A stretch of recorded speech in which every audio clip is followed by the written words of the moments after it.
द्वादश शताब्दी मध्य भाग चौहान राजवंशर राजा एठारे मंदिर निर्माण करथिले।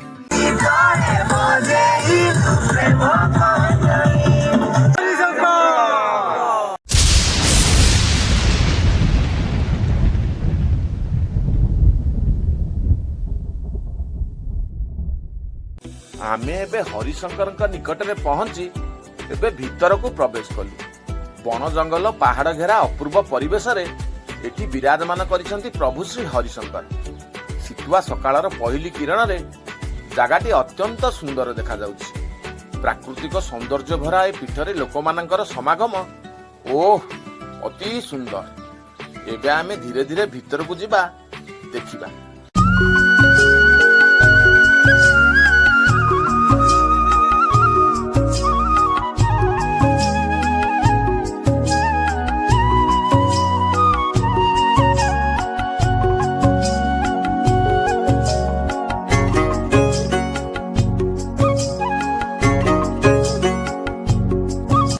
जदि कहीं भुवनेश्वर रु आसुंदी ताहाले भुवनेश्वर रु यार दूरता 405 किलोमीटर। बलांगीर सदर महकुमा ठारू यार दूरता प्राय 80 किलोमीटर। चलतु आम ए पीठर पौराणिक मत इतिहास उपर टिके अवगत हेबा। प्राकृतिक सौंदर्यमय भरा गंधमार्दन पाददेश स्थापन होइचंती प्रभु श्री हरिशंकर। चलतु ए बाबद आउ टिके आलोचना करिबा। ए जो गंधमार्दन पर्वत देखुचंती ये हूँ से ही पर्वत जे लक्ष्मण शक्तिभेद समय रे निज हनुमान ए पर्वत को नहीं जाउथिबा समय रे भरत बाटुलीर प्रहार रे किछि अंश ए जगार पड़ जाइथिला। ये हूँ से ही पर्वत से गंधमार्दन पाददेश स्थापन होइछन्ति प्रभु श्री हरिशंकर। ए बाबद रे आलोचना करिबा आसंतु मो संगे। हरिशंकर एमिति कौनसी जगह नहीं जेउठी हरि आउ शंकर एकाठी पूजा पाती। ए होची सेई जगह जेउठी हरि आउ शंकर एकाठी पूजा पाती। हेले कौन पाई एठी हरि आउ शंकर एकाठी पूजा पाई थांती? पौराणिक मत किंबदंती अनुसारे जेतेबेले पांडव मानकर वनवास होइतिला सेई समय पितृश्राद्ध पाई एक गंडार आवश्यक हला। सेदिन पांडव माने केउठी हेले गंडाटीए पाई नथिले। अर्जुन बुली बुली क्लांत होई गोटे गछ मूले बसी पड़िथिले। एही समय एक अजଣା पशु पानी पीवा पाई सेही जागा को आसीथिला। अर्जुन ताहा देखि न पारी से पशु को गंडा भाबी शब्दभेदी बाण निक्षेप करथिले। हेले से पशुटी गंडा नथिला, एक गाईटीए थिला। अर्जुन तांको हातरे गाईटीर बध देखि हतबाक होई जाइथिले।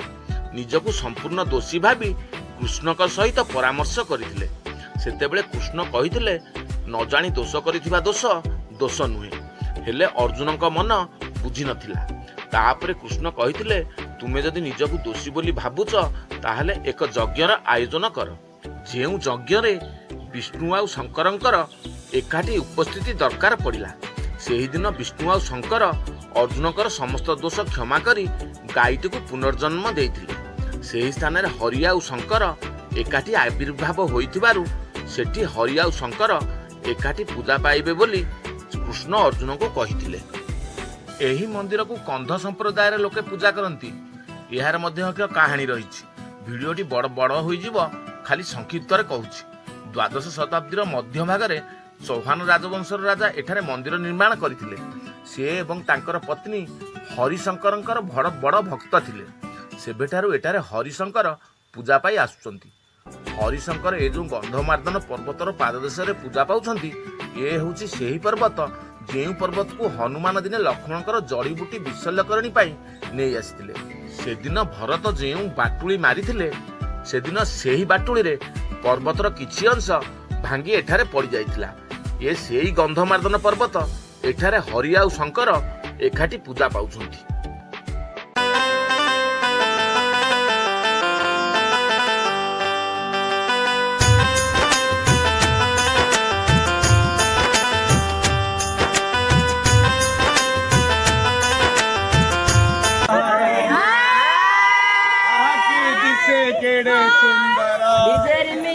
हरिशंकर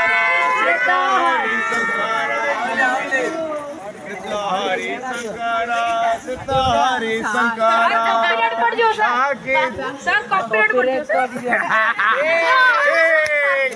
जय बाबा हरिशंकर जय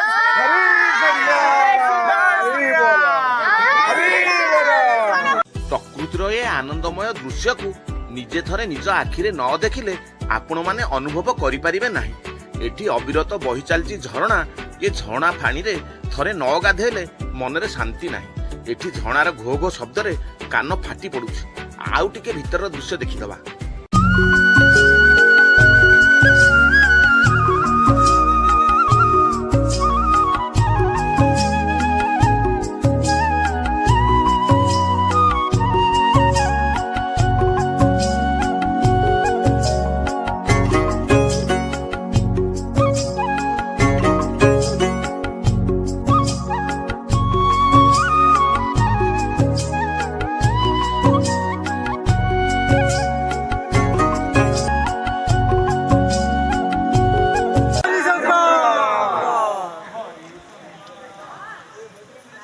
जय हरिशंकर जय हरिशंकर